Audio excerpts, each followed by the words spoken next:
আমাদের নেতা দলের ভারপ্রাপ্ত চেয়ারম্যান তারেক রহমান সাহেব বলেছেন, কোথাও বিএনপির নামে কেউ চাঁদাবাজি করলে তাকে ধরে বেঁধে পুলিশের কাছে হ্যান্ড ওভার করা হবে। কোন সালিশ দরবারে যদি কেউ ঘুষ খায়, সিম্পলি আপনারা আমাকে খবরটা দিবেন গোপনে। আমি গত পরশুদিন সাদরে একজনের কাছ থেকে, একজন আওয়ামী লীগের, তার কাছ থেকে আমাদের কিছু লোকজন টাকা ঘুষ খেয়েছিল সালিশ করতে চেয়ে।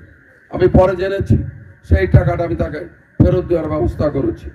সে আমার সামনে কেঁদে দিয়েছে, বলেছে আমি আর জীবন আওয়ামী লীগ করবো না। আমার তো এইরকম ভাবে আপনারা বিচার করবেন, এইভাবে আপনারা আমার টাকা ফিরিয়ে দিবেন, এটা অকল্পনীয় ব্যাপার। আমি বললাম যে ভাই, আওয়ামী লীগ আপনি করলে করেন, না করলে না করেন, আপনার টাকা আদায় করে দিলাম, এই জন্য আপনি আওয়ামী লীগ ছেড়ে বিএনপি আসবেন, কোনো দরকার নাই। আপনি আওয়ামী লীগই করেন, তবে মনে রাখবেন আওয়ামী লীগ ঘুষ খায়, বিএনপি ঘুষের টাকা ফেরত দেয়। এটাই হচ্ছে ডিফারেন্স আওয়ামী লীগ এবং বিএনপির ভিতর। ধন্যবাদ আপনাদের সকল।